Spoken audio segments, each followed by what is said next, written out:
Hi, and welcome to Take Every Thought Captive, our weekly look at the Catholic intellectual tradition and an exploration of the authors, books, and topics that have shaped Catholic thinking for 2,000 years. My name is Jason Gale. I'm joined this week by Dr. Richard Bulzacchelli, our lecturer in theology for Catholic Studies Academy. And today, with Dr. Bulzacchelli, we're going to discuss Lent and the Lenten practices of the Catholic faithful, and just kind of our thoughts on what are some good books, some good practices during Lent, and kind of just the overall spirit of what the Lenten season is. So Lent is that period of time between Ash Wednesday and Holy Saturday.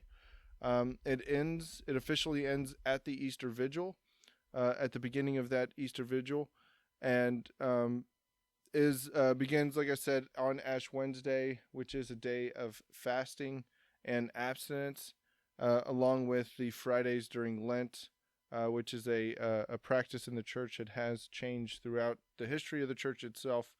But today, what I want to discuss with Dr. Bulzacchelli and get his thoughts on is just kind of the big picture of Lent, and kind of what is a way that Catholics, no matter where they're at, how do we approach this season? How do we go into this season? What's maybe some of the attitudes, the dispositions we're supposed to keep during this season?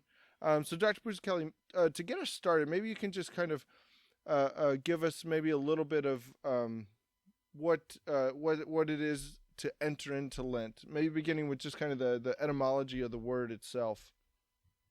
Sure. Well, the word Lent comes from the Latin word lentare, which means to stand down or back off, to slow down, to stop, right?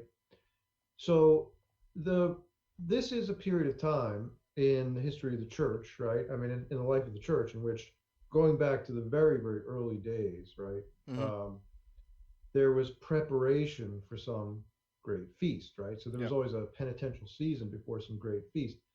The earliest great feast of the church, of course, was the Easter, was the resurrection, right? It was the Feast of the Resurrection. And so for a period of 40 days prior to this, consistent with ancient Jewish practice, right, in preparation for things like this, there was a penitential period, and it was 40 days, right? So Lent is actually the oldest season on the liturgical calendar. Now, so what we're doing is what? Prayer, fasting, almsgiving, but for what end, right? Right. So this is where I think we often confuse things today. We kind of think that that Lent is a time for kind of getting serious and doing more, right? It's kind of when we kind of put our nose to the grindstone and really make this happen. In reality, though, what we're trying to do is to slow everything down and to push to the margins of our world of cares all those things that don't really matter. The things that, I mean, maybe in some way, to some extent, they're good and important, right? I mean, even things we're not talking about giving up mortal sin for Lent, up again when we're done, but we're talking about even the things that are good, the responsibilities that we undertake, right? That the things that aren't really at the center of our relationship with God and tend to become demands on our consciousness and our hearts and our allegiances, that become ends in themselves, right? They start to push God out and become their own thing. And that's I think what we want to correct. And I think just that beginning with that attitude of saying, yes, these things are important, and they take some pride of place in my life, but God is first, and so I'm gonna sacrifice these good things. I mean, if you're talking about like you said, refraining from mortal sin, there's never that's always it's always in season. There's always a season for that. But when you're and again, it's that particular period of focus, where we don't just say, well, what are the good things that I need to focus on, but what is the highest thing, or who is the highest person that Hmm. needs to be the center of everything that I do, everything that I am. That's going to be my focus. That's going to, and everything else, no matter how good it is, will take kind of a second a second place to it. And it's, I think it's so, like the period of Lent is just, it's so countercultural, you know? Oh yeah, it totally is because I mean, just let's pretend we're going to do Lent really seriously for a second, right? Yeah. I say pretend because in our society, it's very hard Yeah. to actually go all in on Lent. But we'd be like, um, you're let's say you work for some major corporation, right? And and the idea is, we got these projects going on here, and we need everybody to be on like 70 hours a week. And you're like, well, yeah, um, can't do that Yeah. right now. Yeah. Um, Try me in April. Yeah, we'll see what yeah, we can. right. Of course, then you'll be like, it's Easter. I got celebrating to That's do. it. But during Lent, right? I mean, I've got to put my focus elsewhere, right? So Yeah. I know we got these big clients out there, and I know it's important, but I'm going to slow down Yeah. right now, okay? And it's hard for people to actually to do this all the way, right? Yeah. Well, so what do? We kind of do it halfway, and this, I mean, look, I'm just trying to be. There's a point where you have to be a pragmatist about certain things, Yeah. Yeah. Yeah. um, but I'm not saying that by way of cop out, right? Right. Because in the church there are people whose lives are dedicated to doing this stuff, um, all out, Right. right? We call them monks, okay? And I mean, there's a reason the church has these guys around. One of them is to actually do it hardcore, Yeah. and right, so we kind of want the monks to show us how it's really done, and to sort of set the ideal, um, and and then for the rest of us to come to do as much of that as we can, right? To Hmm. be as to be as close as we can be given our state in life Hmm. and the obligations that we can't put down, um, because we're married and have children and hold down jobs and people depend upon us, right? Hmm. Yeah, and I But think, or go ahead. but there are other things that there are other ways that we can express a Lenten commitment, right? Hmm. Besides, um, going going into a cave and just being alone with God for 40 With days, a jug of right? water and a loaf of bread, Right. and I'll see you. Yeah, I'll see you in April. Yeah, yeah, that kind of thing. And I think, for the, I think for the modern person who, they can't, I obviously can't neglect my children or my wife, or, even my duties at work. Um, uh, those things can't fall to the side, but I think or at least for me, a lot of times the way that Lent takes on is, I try to, be mindful of, and this is not that, like, really bad modern mindfulness. I'm not talking about that vapid mindfulness that people talk about. I'm talking about, filling my mind with God, trying to right. keep that disposition in a hardcore way. Where should I find myself idle, to go into, think about God, mental prayer, meditation, to Right. try to keep that, and not say, well, I'll wait till Sunday, or I'll wait till or Friday, Yeah. or even like that. But to do that every day, I mean, I think that's, a sacrifice for, a lot of people, to have that kind of, authentic mindfulness. Right. So this is actually the thing about the sacrifices that we make during Lent, Mm-hmm. right? I mean, the things that we purge from our lives during Right. Lent. There are things that don't require us to not go to work, Yeah. like for me, right? Uh, I tried kind of going without coffee one year, and it didn't work out as well as I had hoped. Just in terms of, I mean, coffee is a help to me in terms of daily function, right? Yeah. I'll readily admit this, but It's up there with medication and yeah, water. It's like right. but what I can forego, right? Yeah. I mean, I could go without coffee, but I mean, I just function better if I have some coffee. So, but what I can forego that doesn't affect my actual functioning in life Yeah. is the creamer and the sweetener, right? Yeah. I don't need to put that in my coffee. I put it in my coffee because I like coffee that way. But I could leave it out and just drink my coffee black, or I could drink green tea or something, right? Um, you can you can forego entertainments. You can Yeah, um, the luxuries of life. Now, granted, some may say coffee's a luxury, fine, but to everybody has to make their own prudential judgments, right? yeah, As yeah, far yeah, as the and it's also one of those things that I think Lent that I enjoy about Lent is that it disrupts the rhythm of my life in a good way, Mhm. so that I'm reflective of what I'm actually doing.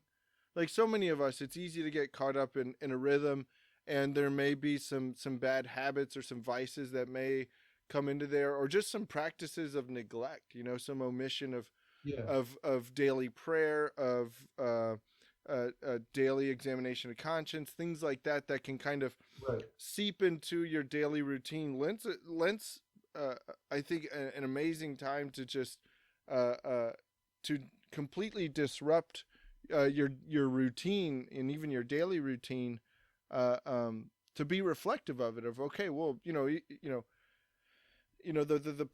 again the practices of Lent are not exclusive to Lent. You know, um, the mindfulness, Right. They're really the part of an ordinary sacrifice. Christian life. Yeah, Yeah, they're part of an ordinary Christian mode of being, right? But because life catches up to us, yeah. right, we have to kind of renew our commitment to this. Hmm. Um, so there's a piece of advice that people give fairly commonly these days, Yeah. right? And it's very American, and it drives me insane.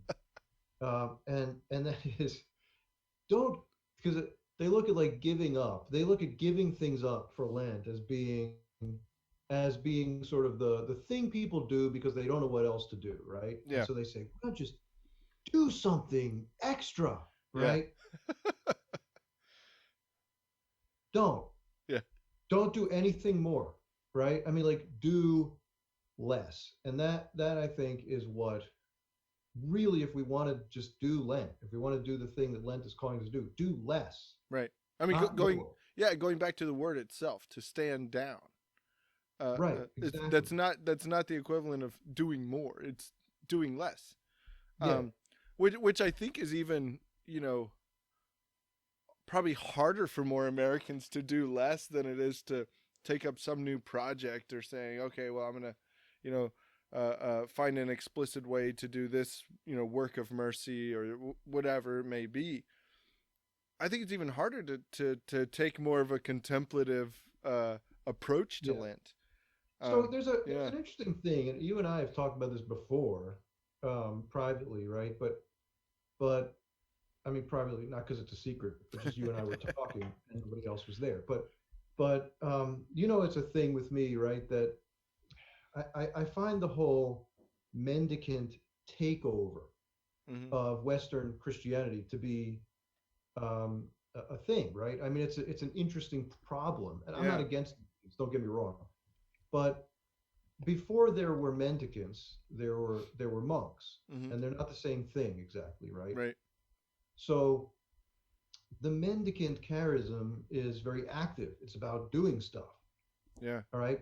Now, granted, okay, authentic Dominicans and Franciscans historically did an awful lot of fasting and acts of asceticism and self denial. sure, But the emphasis on the doing of stuff has kind of taken over our sense of what living the gospel is supposed to mean. hmm, And it's true, there are things in the New Testament, right? Like James, be doers of the word and not, um, you know, like this is, it's, you can't just say things. You have to put it into action. You have to actually put your money where your mouth is, live by it. I get that. And Yeah, that's yeah, in the scriptures. yeah. But that's one point of emphasis in a particular context related to the concrete question of how in our daily lives, in our interactions with others, we treat other people. That's actually what James is talking about. Hmm. Hmm.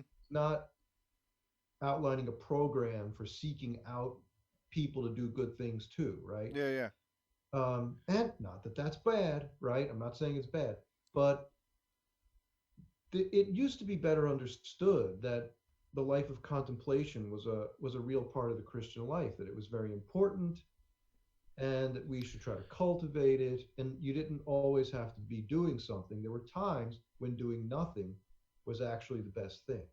Yeah, there's a book that's actually coming back into popularity, from what I can tell, coming back into popularity because I see it pop up on different discussion forums and Facebook and things like that. And it's the book "The Soul of the Apostolate" by Uh, Dom Chattard, and it's a beautiful book. But in there I love it because he and the whole kind of position of the book and is discussing the interior life and the active life.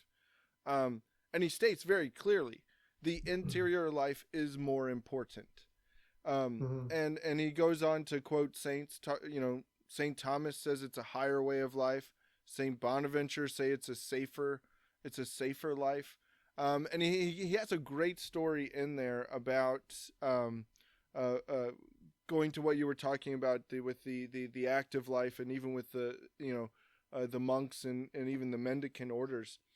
I think the story is with, I don't know if it was Pius X or I forget which pope it was, but there was a French order that was being asked to go from being kind of a cloistered group, a contemplative order, to becoming an active order.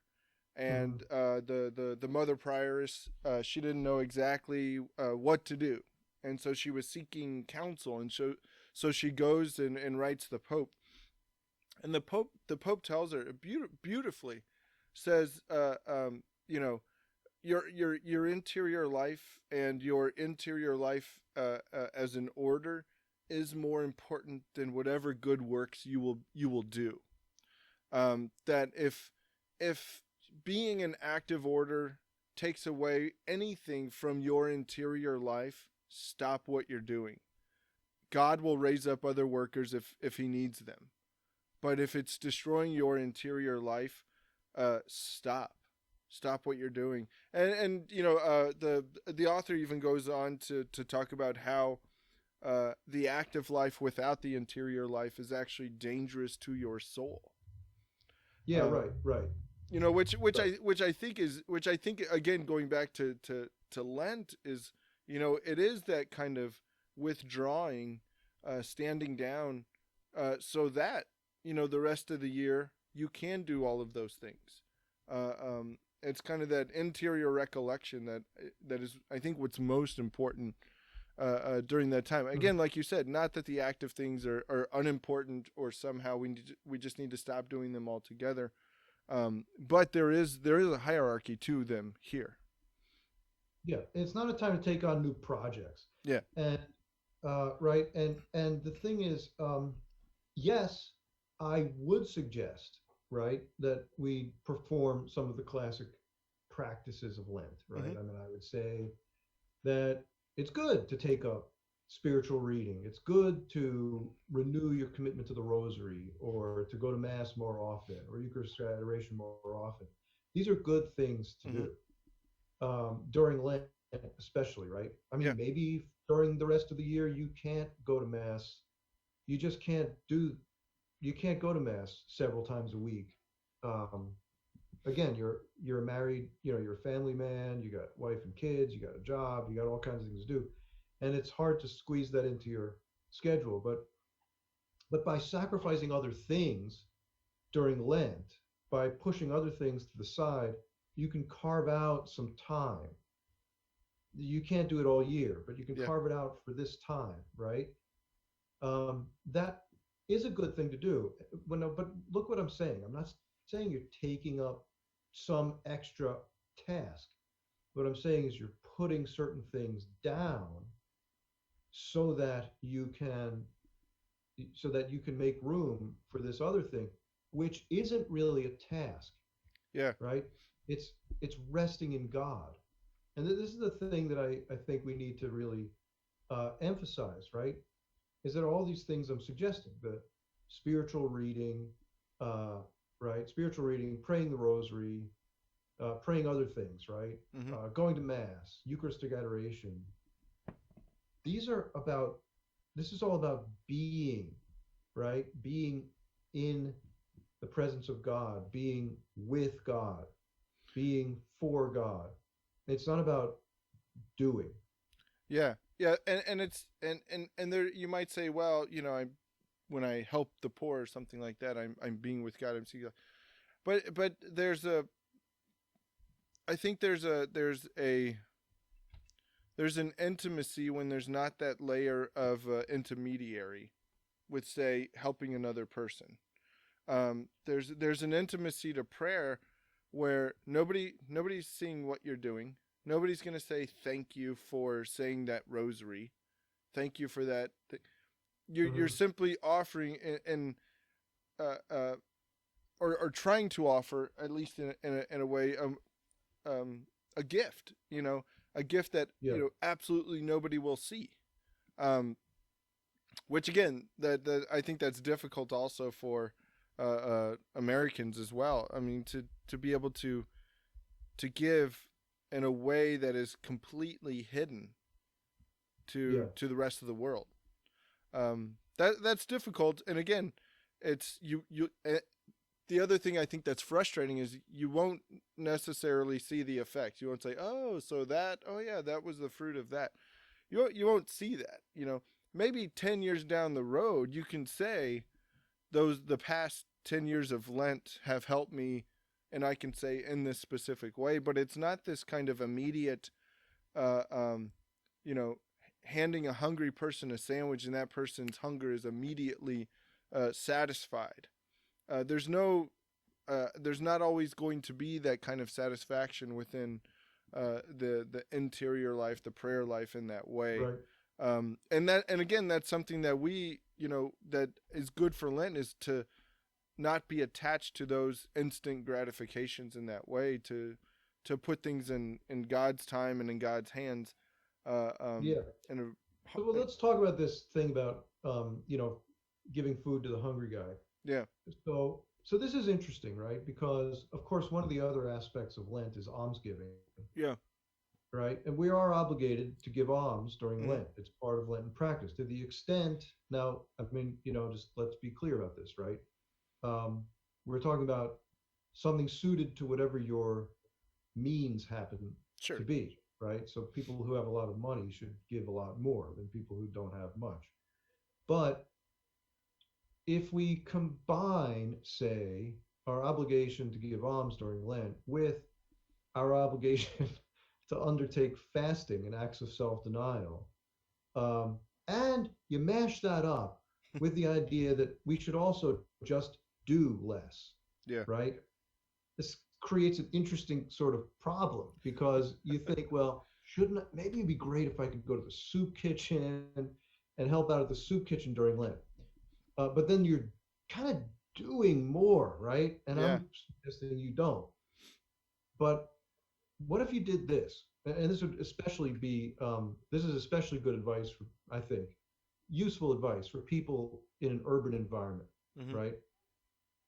You probably pass some hungry people on your way to the office, right? Let's say that during your lunch break or something, instead of feeding yourself, you go and buy that lunch that you were going to get across the street from your office for the hungry guy, yeah, right? It doesn't take any more time out of your day. You get to fast and give alms at the same time, right? Yeah, that's pretty intense. I mean, it's like, Yeah, yeah, and I think with uh again putting yourself in that like kind of Lenten spirit is, part of what you're trying to do is see the world as God sees it, and it may be, looking at that person in that new way. Now, and I think the distinction you make is important. You're not taking on a project of, I'm going to start feeding the homeless every day during this time, but in my prayer, in my recollection and mindfulness of God, right now, right here, I see an opportunity where I can uh, um, give alms and sacrifice, go without some food, do something like that, right here and right now. This one instance. That's not, and like you said, I think that's a distinction that needs to be made. Doing something in the moment is not taking on this new project, or I would even say doing more. But I think uh, you're responding to an interior call at that moment, hopefully because of your recollection to the mind of God and the will of God, and not not hesitating or justifying or trying to explain why you shouldn't do all these things, but just simply saying, okay, I'm going to go do this.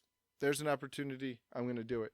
There's a small distinction there, but I think it's an important one about, mhm. yeah, you're not taking One on of the anything interesting new. things I think about observing the command to give alms, Yeah. whether during Lent or in other parts of the year, right? But say especially during Lent Mm-hmm. because it's more explicitly commanded, is that there's something freeing about it, Yeah. right? I mean, like throughout the rest of the year, maybe you have to ask yourself how you're spending your money and all this, right? Um, but but in this example that I've given, right, uh, you have this interesting case where you're like, well, I, I, I, I don't have to justify this. I don't have to figure out an argument for how I can spare this at this Yeah. time. I'm free, right? I'm free to give in this way, in a way that maybe at some level I don't feel free all year. Yeah. If, I'm not sure if you get what I'm talking about. Yeah. Yeah. I do, but it involves so much of the interior life that I think, yeah, there's there's a lot there, and again, I think it's because of that mindfulness of God. You're simply, there's a simplicity to it. I guess that's a You're maybe a good way cultivating to put it. detachment for Yeah, yeah, sure, yeah, right? yeah. Well, like you said, there's a with I think kind of that simplicity of detachment of, what, during Lent, if anybody asks, I'm gonna give. Like you said, there's some freedom to that. Now, granted, I don't want, nobody should. Please don't start sending a bunch of emails to Catholic Yeah. Studies Academy Well, I'm asking talking for about like things, but this is money you would normally. So I'm talking about, say, in this case, this is money a guy would normally spend on lunch. Now, I'm not that guy. I hardly ever eat out, but there yeah, are lots of people who like buy their lunch every single day, yeah, right? If you're that guy, um, why not try this, yeah, right? That would be a great thing to do during Lent. yeah. Yeah. Now, one of the things that a lot of people do during Lent, obviously, is they try to do some more reading. Um, Uh-huh. so I have a couple books that I think are good reading for the Lenten season, and also they're very simple. I'll give my suggestions, Dr. Bruce Kelly, and then we'll get yours as well. I think Lenten reading is almost essential. Like, of all the things you're gonna do during Lent, I think picking up something to read uh, is essential. We have to do it. It's There's a slowness to reading that I think slows down the busyness of your life. There's a focus on hopefully a focus on whatever it is that you're reading, and its immediate application to your life. So I mean, I think, so my two suggestions, I'll throw them out there. and get your thoughts. So the first one is The Seven Last Words by Fulton Sheen. Uh-huh. And there's various versions of this. Um, uh, I would not recommend. I have not read it, but just because of the author, be careful. There are some that are out there. Like there's one by James Martin. So I would not recommend that one. Having said that, I haven't read it either, but his stuff is problematic. So go to the top, Fulton Sheen, Seven Last Words. And this is a beautiful reflection, and it's not something that is necessarily unique to him. Um, but it's a reflection on those final words that Jesus says during his passion, his death on the cross. And the beautiful thing about this is that this really gets at the heart of Lent. At the heart of Lent is uh, setting aside that time for reflection and consideration of the suffering of Jesus, the suffering that he did for us, his sacrifice, his life, his death, his burial, and looking in hope to the resurrection. And so that's the first book I'm going to throw out there. And again, it's a very short, kind of pithy read. What's good about it is you can sit with the chapters longer because they're not very long. The book itself is not very long. You can sit with it, I think, a little bit longer during that time. And the other book I'm going to throw out there is The Art of Dying Well by Robert Bellarmine. And I've mentioned this book before, and not to spoil it, but his whole point is, in order to die well, you have to live well. Mm-hmm. But again, because it's Lent, there's a particular focus on kind of the eschaton, not just in the life of Jesus and the fulfillment of our hope, but on our own death. There's a particular which some may say is morbid, but I think it's simply healthy. As Catholics, you have to think about your death at some point. Um, Yeah, yeah. right. So it's funny you should say that because actually one of the books that that I was thinking of, if I were going to recommend a book to somebody for Lent, Yeah. I mean, I guess my answer to the question might be different depending who asked me, but I think of a book that I've spent a lot of time with, Mm-hmm. particularly when I was an undergraduate, um, because I went to a Benedictine college, right? Was The Rule of Saint Benedict, Yeah. and I think of this particular thing. I mean, it's not the most riveting read in the world, right? It's a manual. Yeah. It's not, yeah, it's a manual for spiritual living, right? Um, but it's really a very profound reflection on the human condition Mm-hmm. and what kinds of disciplines tend to lend themselves to holiness and how we ought prudently to kind of consider our own fallibility and maybe address the fallibility of others from within the context of a position of authority and the Yeah. awareness of our own limitations, right? We find all of this stuff in the Rule of St. Benedict. And interestingly, right, one of the things that Benedict mentions in the rule is the paradox of the monastic life Mm. relative to the liturgical season of Lent, right? So he notes that since the monk, this is the important thing that makes this book really, really relevant for Lent, right? He says, because the monk lives in a perpetual Lent, right? Yeah. Um, what should, or how should a monk observe Lent? Okay. That's a And what great he question. says Yeah. is that he should give up some small other thing. Okay. So, in other words, he's given up so much. Yeah. He goes without sleep. Okay. He hardly eats, right? He doesn't talk during lunch. Yeah. He doesn't hardly talks at all. I mean, in the rule of St. Benedict, right? I mean, they keep silence. Um, Pray every and 3 and hours. he's Yeah. only got he's got a habit he's wearing, and a habit he'll wear when he's washing the one that's on him right now, right? He's got like a belt around his waist. He's got a knife, but he hardly has anything, right? He's Yeah. given up almost everything. He's given up private ownership. He's given up everything. What else is there to give up?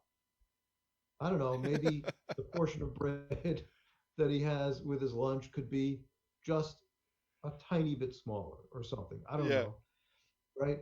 But the point is that the monastic life is a kind of ideal of Lenten asceticism, Mm-hmm. Mm-hmm. right? And so, as we talked about earlier, you can't do this in the contemporary world as a lay person with those kinds of obligations. But at least certain indicators of the kinds of things you should have in mind, the sorts of goals, right, Yeah. Yeah. are outlined in the rule of Saint Benedict. So it's in that way, I think a great thing to read during Lent. Yeah. Uh, I've got other recommendations too, but Yeah. And I think before we get into those, I think there's and this kind of goes along with the thought of doing something more during Lent, that you uh, may get that advice at some point. But I think there's a real simplicity that should be present during Lent. Like you said, like you know, I'm not gonna, maybe for the modern person, I'm gonna when I get home, I'm gonna put my phone, on a tray or something. I'm gonna put my phone away, and I'm not gonna look at it till I go to work in the next morning or something like that. Um, that there's a real simplicity to all of it, to kind of all of life, and the focus being on the highest good, the most important thing, God Himself. Uh, um, and the beautiful thing, kind of the thing that the world doesn't understand is, in that simplicity, when you begin with that simplicity in the interior life, it's from there that you can dive into all of the busyness, all of the chaos, the tornadic winds of modern man, of all of this, and survive. That's the only, that's really the only yeah, way you're going to be able to survive, is if you have this period where you withdraw. This period, and this is kind of like what the whole book and movement of the Benedict option and things was about. This withdraw, not as some kind of escapism, but withdrawing so that we can enter into it, enter into the world, with hope, with joy, with the gospel, in that way. Um, yeah. So what else? What are some other books that you recommend? well, yeah. So I think one of the things to keep in mind during Lent, right, is that the reading that you choose to pick up should be of spiritual benefit Mm-hmm. and should not require too much work, Mm. right?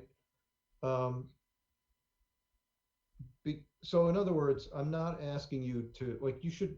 Here's one I will recommend you not read during Lent. Okay, you should not read The Acting Person. Okay, uh, just in case you've been looking for an opportunity to pick that up and crack it open.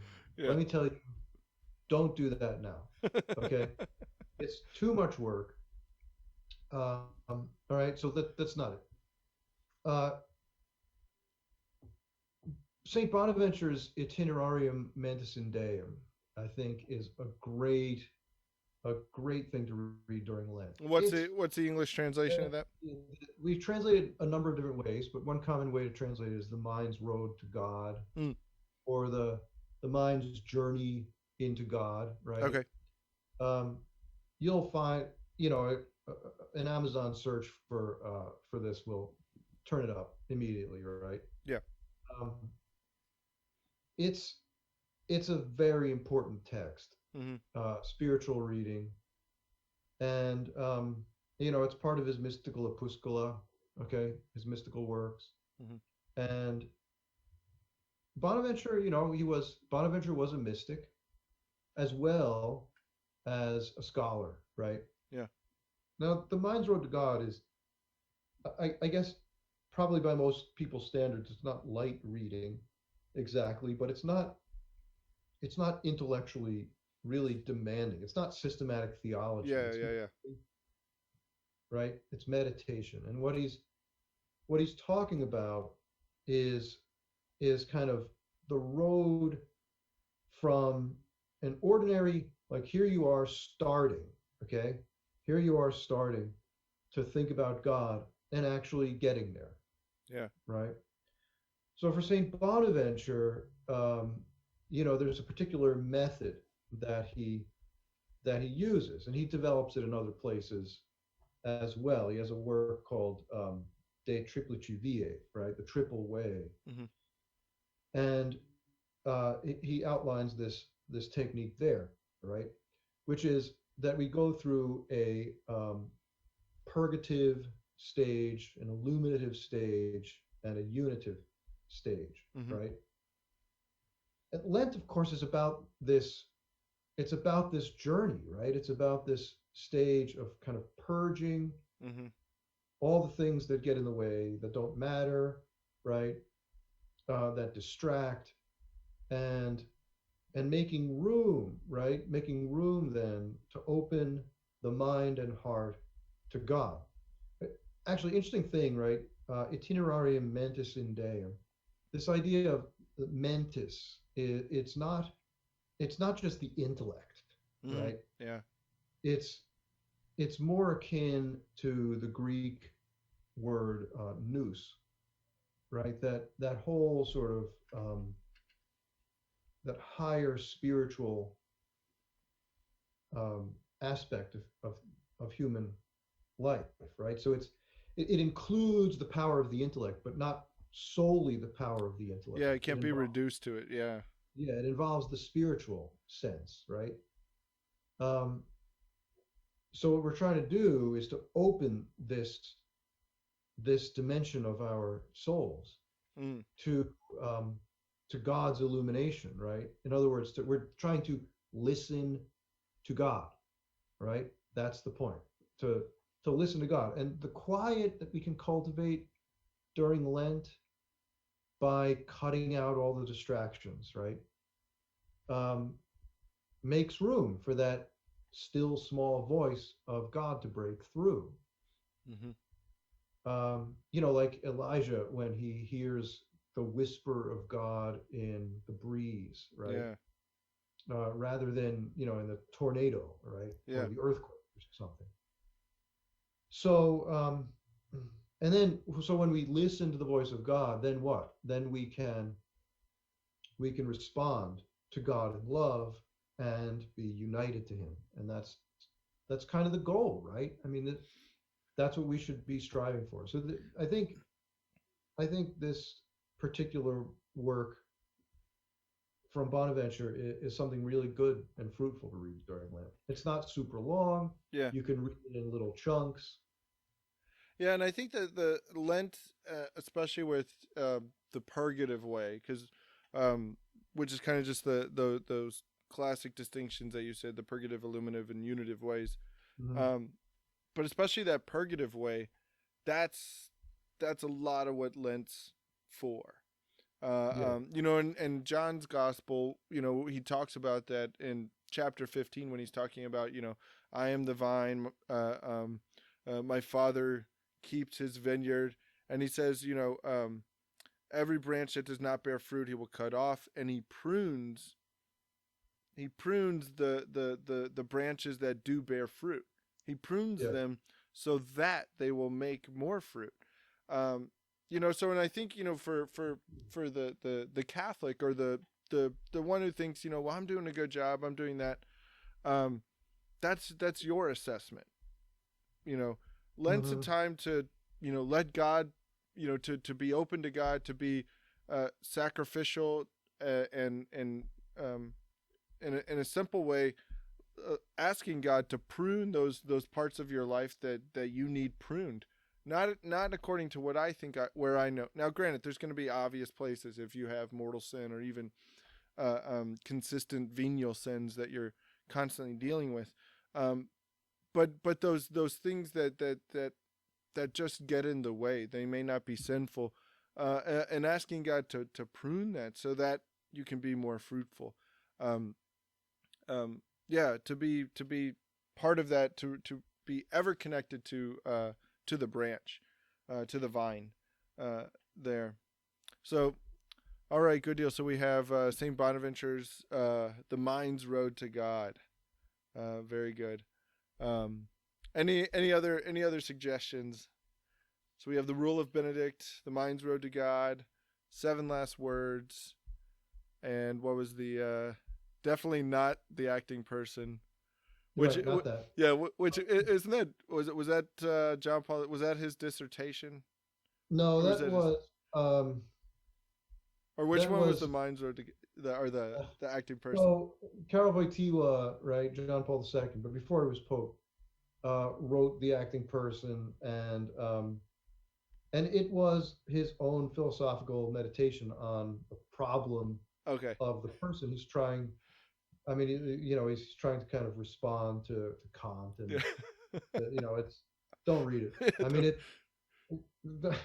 it's an important work, I think, but Yeah. most people probably shouldn't even try to read it. So it's really hard to read, I Yeah. have Yeah. to say. Yeah. Um, I mean, I spent a lot of time with that text, and I can't say that I really enjoyed it. It's I, yeah. I, It's one of those I ones you love just John wrestle Paul with. II. Don't get me wrong, but I did not enjoy that. Okay. Yeah. Now, if you want to talk about something too that is enjoyable, actually, I think Benedict XVI, Mm-hmm. um, though he, I mean, he's a scholar um, of a breed that is increasingly rare, Yeah. right? Nonetheless, um, much of his work is really accessible, Yeah. It is. and right, because actually a lot of it is not very much of what he published, right, is something that I mean, he wrote academic articles, right, but he Mm-hmm. didn't write a lot of books that were like from beginning. I'm going to write a book, a Yeah. On this scholarly topic. Yeah. piece on this particular topic. He didn't do much of that. So many of the things that you might encounter as books are collections of a variety of things that he published, Mm-hmm. or even just the publication of homilies Yeah. that he gave. Now, his homilies, of course, they're given to a broad audience, right? Of like um, one of the famous phrases from G.K. Chesterton is uh, "apple women," right? I mean, like they're just regular people, okay, that he's talking to, and so they're pretty accessible, but very profound, right? I mean, Mm-hmm. I think Ratzinger was, he as a writer, he's very patristic in that he Yeah. manages to he manages to communicate these really deep and profound insights, right? But to a common audience, Yeah. right? I mean, when you think about much, not all, but much of the deposit of the fathers is homilies, right? I mean, Yep. much of it is actually homilies.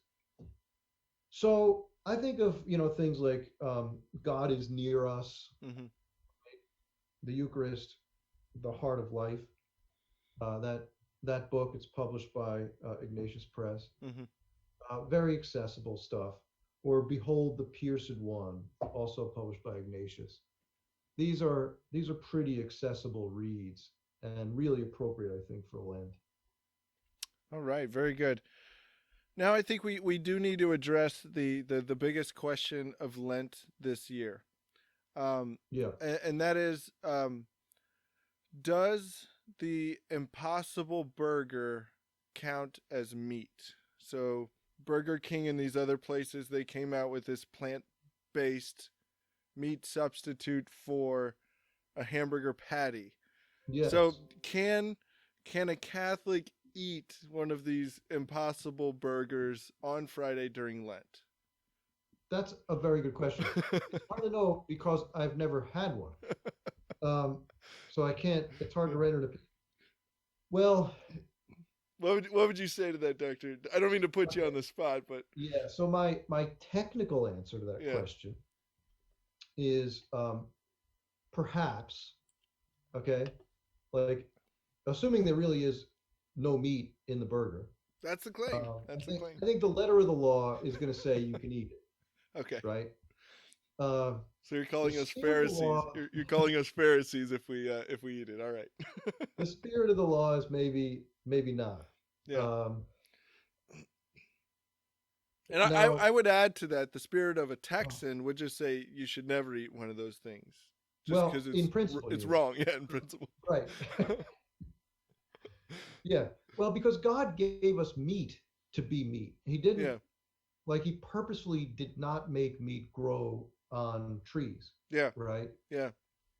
As much as we might at times wish that he did. Yeah, and I think there's just there's something deceptive about the whole concept of it that I Yeah. just That think is actually, it's strictly from the devil. Period. yeah. So I mean, that is actually, in all seriousness, I do find that particular kind of critique uh, kind of compelling. I mean, Yeah. well, in this respect, I mean, I don't know if I want to go so far as to say that it's an actual moral or theological fact, but it just does seem to me, it kind of grates, it rubs me the wrong way. This idea that we try to make things that taste like stuff we think we ought not to have, but secretly love. Yeah. Right? I mean, it's Yeah, I think it was like the whole idea behind. I mean, it's like vaping. Like at first, it was oh, enjoy smoking without smoking a cigarette. It's like you're trying to. I mean, of course, now we know it's like fairly unhealthy. something. Yeah, yeah, but it's there's just something deceptive about it and yeah, I mean, I don't know. Again, I've never eaten one, probably never will. Same, like I'll never drive a hybrid. Like there's just certain fundamental things that I just in principle will not do. Can other people do them? Sure, maybe, but yeah. Yeah, I'm not going to tell you you're wrong. Eat an impossible burger, but Yeah, that's my you're not 2 going to cents. catch me doing it anytime soon. All right, Dr. Bulzacchelli. Well, thank you for the discussion on Lent. I hope this helps our listeners to maybe enter into Lent with a good disposition and allow God to prune us, allow God to work within us the things that He needs so that we can bear fruit, so we can be closer to Him and in greater union with Him and His church. And so I want to thank all of our listeners for joining us today. In the meantime, check out all of our content over at CatholicStudiesAcademy.com. Dr. Bulzacchelli has a blog on this idea of doing something more. If you want to hop over there and take a look at that, I'll also put it in the show notes. And so until next time, God bless.